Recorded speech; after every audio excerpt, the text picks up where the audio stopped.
নমস্কার বন্ধুরা, আমি আবার চলে এসেছি একটা নতুন ভিডিও নিয়ে। সামনে যখন জন্মাষ্টমী, এই জন্মাষ্টমী উপলক্ষে আমি আমার গোপুসোনাকে কিভাবে অঙ্গরাগ করাচ্ছি তোমরা দেখতে থাকো। প্রথমে আমি সাদা রং দিয়ে ফেব্রিক কালার, অ্যাক্রিলিক কালার দিয়েছি। এরকম ফেব্রিক অ্যাক্রিলিক কালার দিয়ে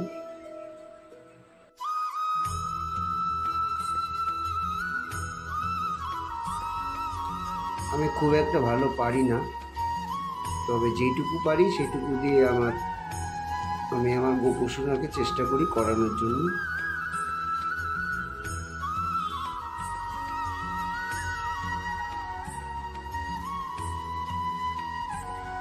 প্রথমে আইবল জায়গা সাদা রংটা একটু ফেব্রিকটা লাগিয়ে দিলাম।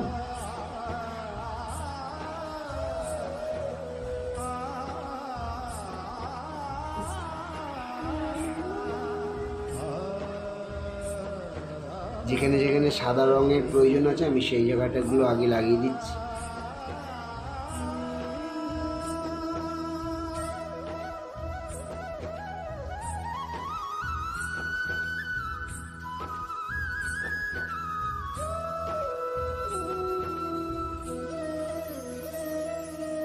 এবারে গলার হারের গলার ডিজাইন একটা করে দিচ্ছি। হাতে বাজু একটা এঁকে দিচ্ছি।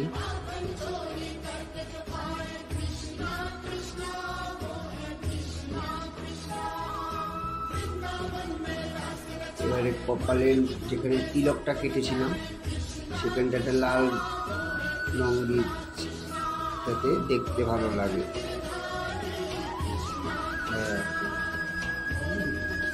এবার আমি ঠোঁটটা আঁকবো।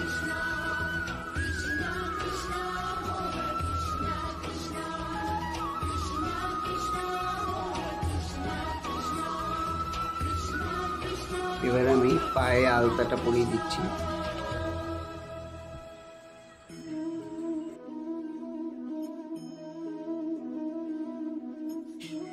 এক পায়ে হয়ে গেছে, আর এক পায়ে এবার পরাচ্ছি।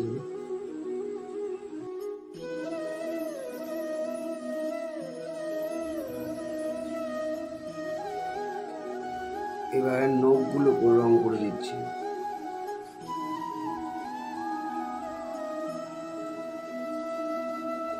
আমি হয়তো খুব একটা ভালো পারি না, যতটুকু পারি ততটুকুতেই আমি আমার গোপুসোনাকে অঙ্গরাগ করাচ্ছি।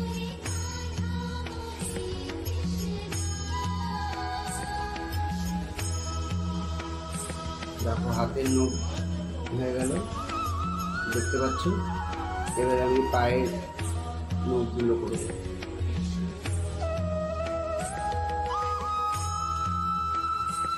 পায়ের নখ হয়ে গেল, এক পায়ে আর এক পায়ে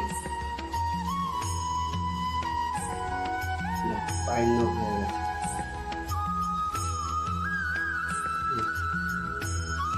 পায়ের নখ হয়ে গেছে। এবারে আমি চোখটাকে আঁকবো।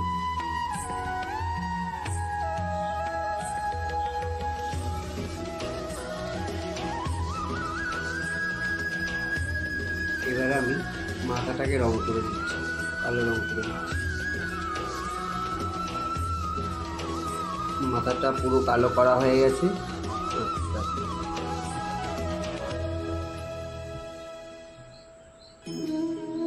মাথায় পুরো কালো রং করা হয়ে গেছে।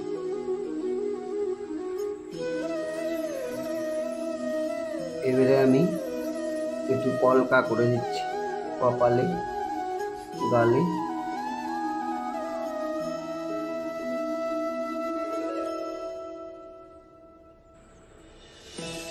গালের দুপাশেও আমার কলকা করা হয়ে গেছে। আমি তো খুব একটা ভালো পারি না, তাই যতটুকু পারি করেছি, ততটুকু করার চেষ্টা করেছি।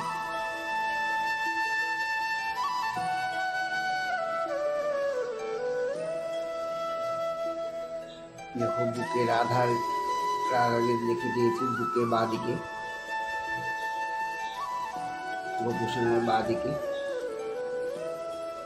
রাধা লিখতে, রাধা না লিখলে পরে গোপুসোনারই হয়। দেখো আমার অঙ্গরাগটা পুরো কমপ্লিট হয়ে গেল।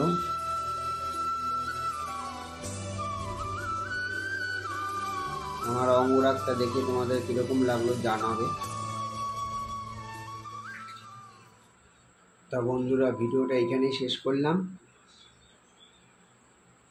আমার এই অঙ্গরাগটা দেখে তোমাকে কেমন লাগছে তোমরা জানাবে কমেন্টে। আমি ভালো পারি না অবশ্য ঠিক, কিন্তু যতটুকু পেরেছি ততটুকু চেষ্টা করেছি আমার গপু সোনাকে অঙ্গরাগ করাতে। তোমরা তাহলে কমেন্টে একটু জানিও কীরকম হয়েছে, তাহলে আমার একটু আনন্দ হবে যে আমি ঠিক পারলাম কি না। তা ভিডিওটা আমি এখানে সমাপ্ত করছি।